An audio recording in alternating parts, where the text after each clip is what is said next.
ایک بات بڑی ضروری ہے، وہ میں نے آپ سے ضرور کرنی ہے۔ ایک آیت ہے قرآن پاک کی سورۃ بقرہ پہلا سپارہ آیت نمبر 120۔ اللہ تعالیٰ نے ایک حد بیان کر دی، فرمایا وَلَن تَرْضَىٰ عَنْكَ الْيَهُودُ وَلَا النَّصَارَىٰ حَتَّىٰ تَتَّبِعَ مِلَّتَهُمْ۔ فرمایا یہ یہودی اور عیسائی تم سے ہرگز راضی نہیں ہوں گے۔ یہ قرآن ہے اور سادہ ترجمہ تفسیر کی بھی ضرورت نہیں۔ یہ معاہدے کر لیں، محبت کے وعدے کر لیں، یہ تم سے راضی نہیں ہوں گے۔ کب راضی ہوں گے؟ حتی تتبع ملتہم، یہاں تک کہ تم ان کے دین کی پیروی کرنے لگ جاؤ۔ میرا جب پہلی دفعہ پاسپورٹ بنا تو میں نے سارا پڑھا، کتابیں پڑھنے کا شوق تھا شروع سے۔ اس کے ہر صفحے پہ لکھا ہے کہ سوائے اسرائیل کے، یعنی آپ پوری دنیا میں یہ سبز ہلالی پاسپورٹ لے کے جا سکتے ہیں، خبردار اسرائیل آپ یہ پاسپورٹ لے کے نہیں جا سکتے۔ یعنی اتنی نفرت کسی ملک سے کہ اس پر لکھ کے چھاپ دیا ہر صفحے پر کہ یہ پاسپورٹ سوائے اسرائیل کے ہر ملک کے لیے کارآمد ہے۔ میرا سوال ہے عرب کے ان لیڈروں سے جنہوں نے اسرائیل کے ساتھ معاہدہ کیا، مجھے بتاؤ تمہیں فلسطین کی بیٹیاں بھول گئی نا ساری کی ساری؟ تمہیں وہ ماں بھول گئی نا جو مسجد اقصیٰ کے دروازے پہ کھڑی ہو کے چیخیں مارتی تھی اور کہتی تھی کوئی علی کو خبر کرو کہ میری بچیاں قید میں ہیں؟ وہ بھول گئی؟ تمہیں وہ بہن بھول گئی نا جس پر شراب کی بوتل انڈیڑتے تھے اسرائیل کے فوجی؟ وہ آپ کو ابھی بھی ویڈیو مل جائے گی، وہ انڈیلتے تھے شراب کی بوتل، اسے پکڑتے تھے، دست درازی کرتے تھے، اور وہ بیٹی کہتی تھی یا رحمت للعالم۔ بھول گیا تمہیں وہ سارا کچھ؟ تم نے 1 منٹ لگایا اور تم معاہدہ کس سے کروا رہے ہو؟ امریکہ کے صدر سے؟ اتنا ظلم کیا تم نے، اتنا قاتل کے ساتھ معاہدہ؟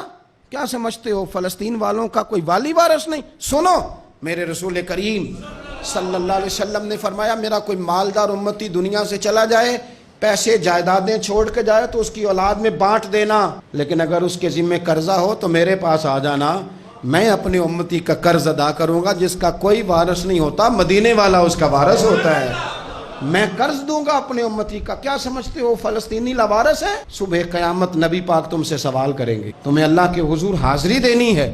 کیوں نہیں صلح کرتا اسرائیل فلسطین کے ساتھ؟ لبنان کے ساتھ دوستی کیوں نہیں کرتا؟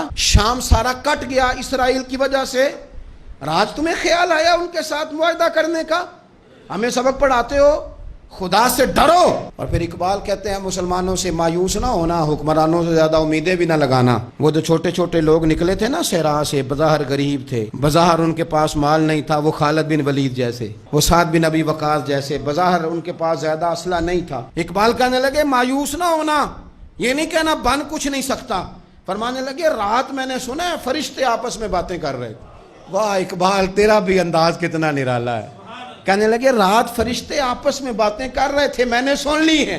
بھلا وہ کیا کہہ رہے تھے؟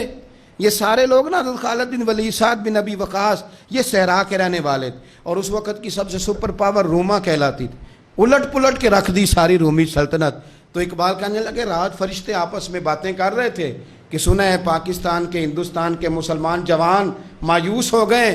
کہنے لگا نہ مایوس ہونا، نکل کے صحرا سے، جس نے روما کی سلطنت کو الٹ دیا تھا، نکل کے صحرا سے۔ گرمی دیکھو اس شعر کی، ولولہ دیکھو اس مرد کا جو مصور پاکستان ہے، نکل کے صحرا سے جس نے روما کی سلطنت کو الٹ دیا تھا، سنا ہے میں نے یہ قدسیوں سے، وہ شعر پھر ہوشیار ہوگا۔